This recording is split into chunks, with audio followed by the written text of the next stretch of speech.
रिश्तों में वही रिश्ता सबसे अच्छा होता है जो किसी गलती के बाद हल्की सी मुस्कुराहट और थोड़ी सी माफ़ी के साथ ही पहले जैसा हो जाता है।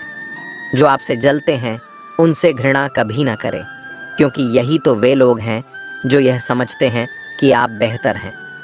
जब समय आपके विपरीत चल रहा हो तो शांत रहना सबसे बेहतर है। जो होने वाला है वह होकर ही रहता है, और जो नहीं होने वाला वह कभी नहीं होता।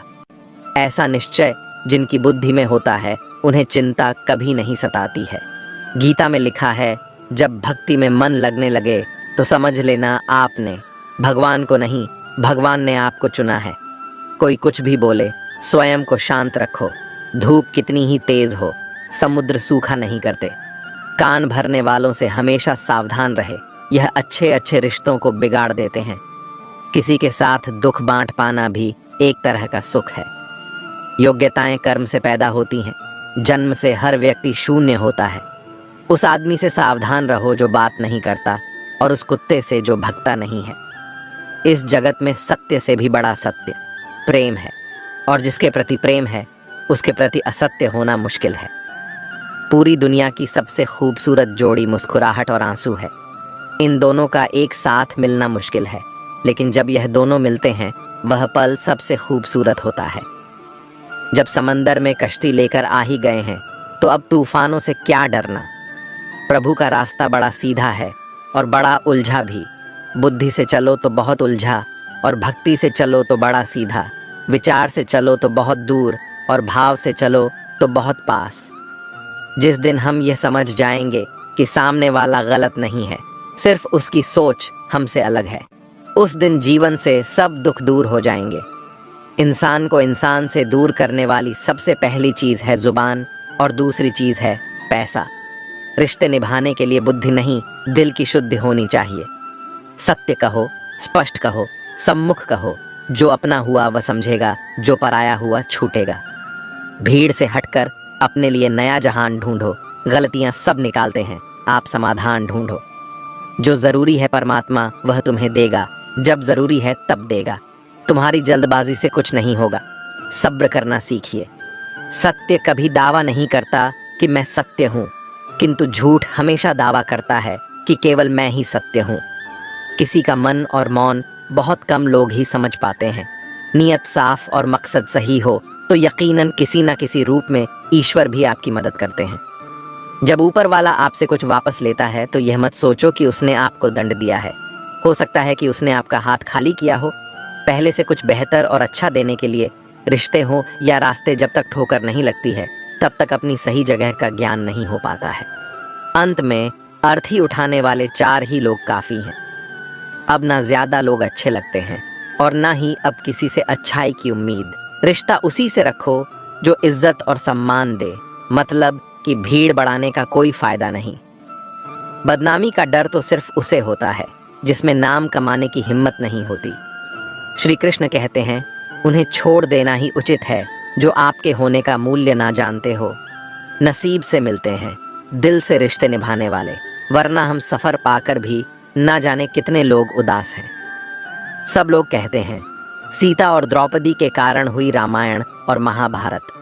किसी ने यह नहीं कहा कि नारी का सम्मान न करने का अंत है रामायण और महाभारत। जिस इंसान को गुस्सा ज़्यादा आता है वह अंदर से उतने ही नर्म और इमोशनल स्वभाव के होते हैं, और साथ साथ इनकी तर्क शक्ति भी बहुत तेज़ होती है। ऐसे लोग काफ़ी ईमानदार और खुले विचार के होते हैं। रिश्ते में विश्वास और मन में प्रेम हो तो रिश्ते कभी नहीं टूटते। सोचो, स्त्री और धन दौलत में आनंद अगर होता तो बुद्ध और महावीर यूं घर न छोड़ते। यदि कोई योग्य मित्र मिला हो तो उसके साथ चले, यदि कोई नहीं मिला तो एक राजा की तरह अकेले ही चले। जिंदगी में कभी भी यह मत सोचो कि कौन कब कैसे कहाँ बदल गया। सिर्फ इतना देखो वह तुम्हें सिखा कर क्या गया। यही जीवन का ज्ञान है।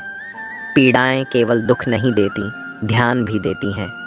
अगर आप अपने अवचेतन मन में यह डालते हैं कि आपको बस 3 घंटे बाद उठना है, भले ही 2 दिन से आप सोए ना हो, लेकिन 3 घंटे के बाद तरोताज़ा फील करते हुए आप नींद से उठ जाएंगे। जवानी तुम संसार को देते हो और बुढ़ापा परमात्मा को। तुम्हारे देने से पता चलता है कि मूल्य किसका है। जवानी तुम व्यर्थ को देते हो और बुढ़ापा सबसे मूल्यवान को। जब शक्ति होती है तब तुम गलत करते हो, और जब शक्ति नहीं होती तो तब तुम कहते हो कि अब अच्छा करेंगे। स्वयं विचार करें। अगर आप दूसरों के विचारों से अपनी जिंदगी चला रहे हैं तो एक दिन आप खुद को एक पिंजरे में पाएंगे। अगर कोई रास्ता आपको डरा रहा है तो समझ लेना आगे बहुत बड़ी सफलता आपका इंतज़ार कर रही है। मछलियाँ भी खुश हो गईं, यह जानकर आदमी भी आदमी को जाल में फंसाने लगा है। जीवन एक रेलगाड़ी है, जब तक चलती रहती है लोग आते जाते रहते हैं। कभी तेज़ चलती है, कभी धीमी चलती है, कभी स्टेशन पर रुकती है। कुछ नए लोग आते हैं, कुछ पुराने उतर जाते हैं, पर सफ़र चलता रहता है। जब आखिरी स्टेशन आता है सब उतर जाते हैं, कोई साथ नहीं रहता। इसी का नाम जीवन है। जब अच्छा समय नहीं रहा तो बुरा भी नहीं रहेगा। इंसान का कुछ समझ नहीं आता। इंसान अपने बच्चों का जन्मदिन बनाने के लिए किसी बेजुबान का मरण दिन बना देता है। कभी कभी मन को मना लेना ही बेहतर होता है। हर जिद हमें खुशी नहीं देती। स्त्री हठ के समक्ष सब बेबस है। अगर पत्नी किसी बात के लिए हट कर दे तो दुनिया का कौन सा पति अपनी पत्नी के हट को इनकार कर सकेगा। और तो और हमारे रामचंद्र जी महाराज को ही देखिए। सीता जी ने कहा, मैंने सुवर्ण मृग देखा है, मुझे वही मृग चाहिए। अब सुवर्ण मृग तो कोई होता नहीं। इतनी समझ तो गुरु माँ एक बालक को भी होती है, एक साधारण व्यक्ति को भी होती है। लेकिन जानकी जी ने कहा कि सुवर्ण मृग मैंने देखा है और वह मुझे चाहिए। श्री राम के बार बार समझाने पर भी उन्होंने हठ नहीं छोड़ा। श्री राम को तो फिर उस मायावी मृग के पीछे जाना ही पड़ा। कैकेयी तो स्त्री हठ का सब बड़ा उदाहरण है।